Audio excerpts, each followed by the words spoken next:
अस्सलाम वालेकुम। Sindh online school में भलीकार आऊं आहियां गुलाम अब्बास लेक्चरर इन फिजिक्स। अॼु जेको आहे असां जेको आहे कुझु रहियल ब्रांच जे बारे में पढ़ंदासीं ऐं इन खां अलावा जेको अॼु असांजो टॉपिक हूंदो उहो इम्पोर्टेंस ऑफ फिजिक्स हूंदो, फिजिक्स जी अहमियत। कल जेको असां पढ़ियोसीं उहे ब्रांचेस ऑफ फिजिक्स जे बारे में पढ़ियोसीं। कुझु जेके मुख्य ब्रांचेस हुयूं जंहिंजे बारे में असां जेको आहे वज़ाहत कईसीं। अॼु कुझु ॿियूं ब्रांचेस आहिनि जेके मुख़्तलिफ़ साइंस सां मिली करे जेको आहे फिजिक्स जो हिसो खणंदियूं आहिनि।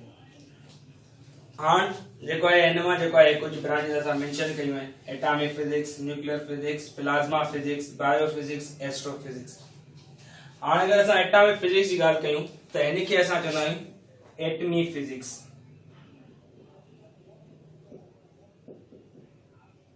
या उहा फिजिक्स हूंदी आहे जंहिंमें असां स्टडी कंदा आहियूं एटम जे बारे में।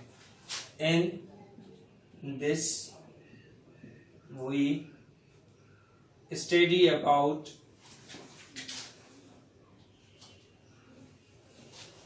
atoms। इनमें जेको आहे असां एटम्स जे बारे में पढ़ंदा आहियूं। एटम जे अगरि असां प्रॉपर्टीज जे बारे में,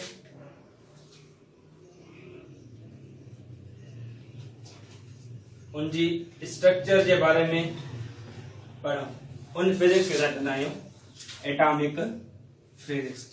उनखां अलावा न्यूक्लियर फिजिक्स आहे। हाणे ही उहा फिजिक्स आहे जंहिंमें असां न्यूक्लियस ऑफ एटम जे बारे में पढ़ंदा आहियूं। In this physics we study about nucleus of atom. इनमें असां एटम जे न्यूक्लियस जे बारे में पढ़ंदा आहियूं। एटम हिकिड़ो स्मॉलेस्ट पार्टिकल आहे जंहिंजे अंदरि ॿ पार्ट्स हूंदा आहिनि। हिकिड़ो एक्स्ट्रा न्यूक्लियर पार्ट हूंदो आहे ऐं ॿियो सेंट्रल पार्ट हूंदो आहे। हिन नमूने सां ही गोल एटम आहे, हिन जे अंदरि ॿ पार्ट्स हूंदा आहिनि। हिकिड़ो ही हालनुमा हिसो हूंदो आहे जंहिंखे असां एक्स्ट्रा न्यूक्लियर पार्ट चवंदा आहियूं,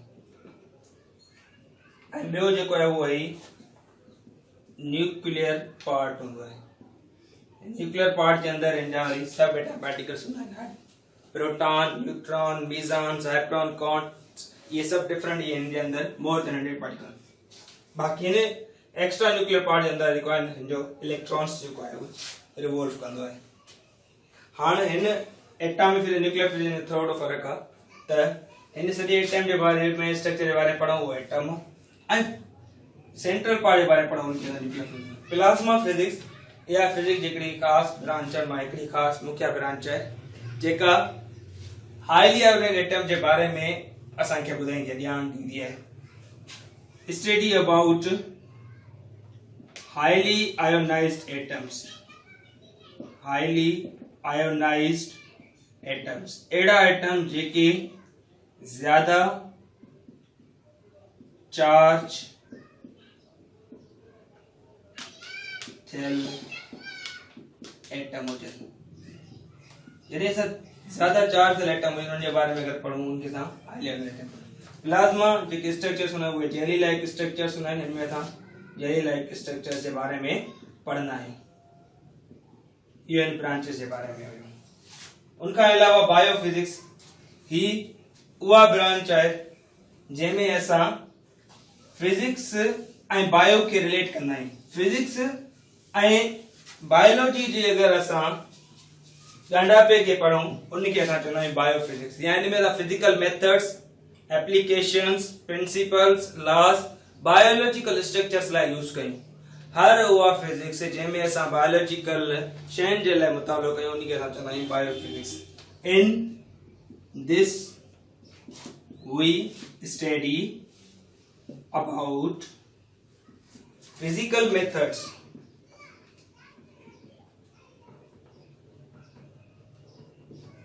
related to biological structures or systems या सिस्टम जे लाइ। मिसाल तो फिजिक्स के जरिए असां एक्सरे मशीन ठाही से, अल्ट्रासाउंड मशीन ठाही से। हाँ ही जेके शयूं उहे biological structure, for example hand अगर फ्रैक्चर आहे, कंहिंजो हथ भॻल आहे या जेको आहे कंहिंजी छाती ख़राबु आहे, उन्हनि बायोलॉजिकल स्ट्रक्चर लाइ असां जेको आहे एक्सरे या अल्ट्रासाउंड्स कराईंदा आहियूं, जीअं असांखे ख़बर पवे त कहिड़े बायोलॉजिकल स्ट्रक्चर जे अंदरि कहिड़ो फॉल्ट आहे या उन शयुनि खे उनखे डायग्नोस करण जे लाइ असां जेको आहे यूज़ कंदा आहियूं। उनखां बाद में ही एस्ट्रोफिजिक्स आहे जंहिंमें असां स्टडी कंदा आहियूं फिजिकल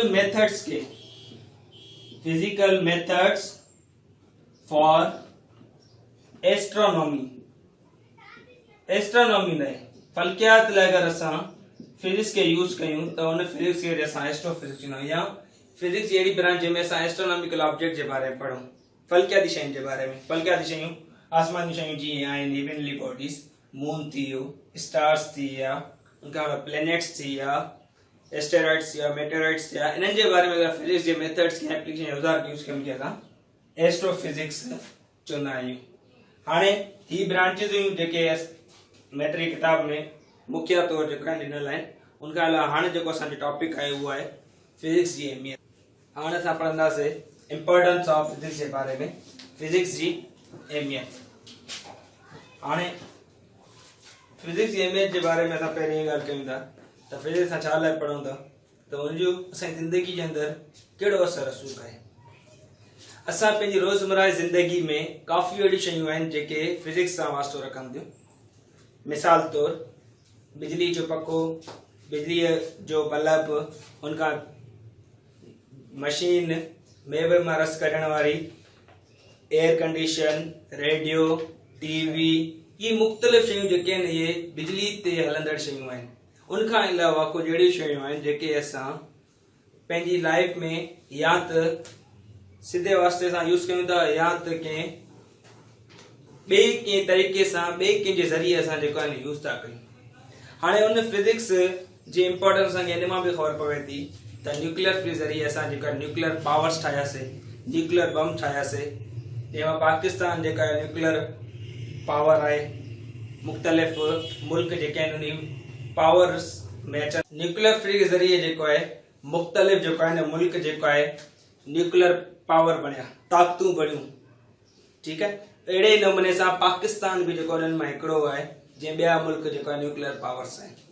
इन खां अलावा असां न्यूक्लियर फिजिक्स खे असां ॿियनि कमनि लाइ बि यूज़ कंदा आहियूं, जीअं रेडिएशन वग़ैरह जे लाइ, रेडिएशन खे डिटेक्ट करण जे लाइ। उनखां अलावा अगरि असां एटॉमिक फिजिक्स जी ॻाल्हि कयूं, एटॉमिक फिजिक्स ज़रिए असां लेज़र टेक्नोलॉजी ठाहीसीं। उन लेज़र टेक्नोलॉजी जा ॿ फ़ाइदा आहिनि। हिकु त असां उनखे पंहिंजे मेडिकल में सेहत में यूज़ कंदा आहियूं, ॿियो उनखे असां पंहिंजे हिफ़ाज़त लाइ यूज़ कंदा आहियूं, सिक्योरिटी पर्पस लाइ। हाणे सिक्योरिटी पर्पस लाइ कीअं यूज़ कंदा आहियूं, रेडार्स वग़ैरह में यूज़ कंदा आहियूं, जीअं ॿिए कंहिं मुल्क जो जहाज़ या कंहिं दाख़िली जेको आहे रस्ते खां का शइ अचे थी, उनखे रेडार ज़रिए असां डिटेक्ट करे सघूं था।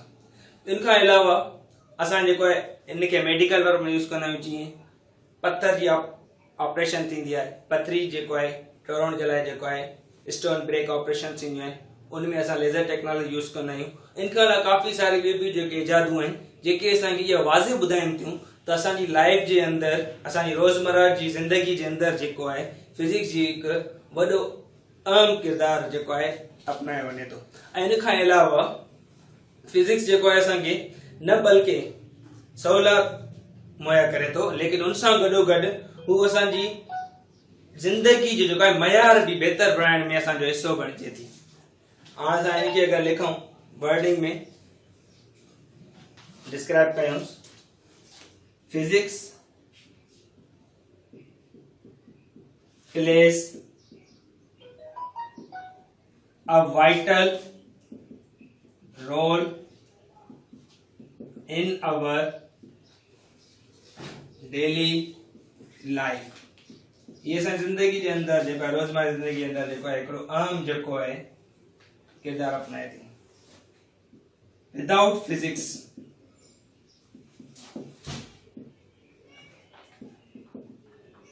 society is nothing।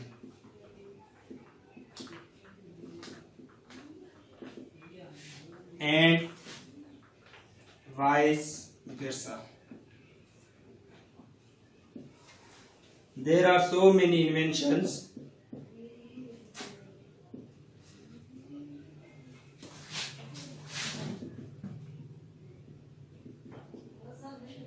in our daily life which we use directly or indirectly.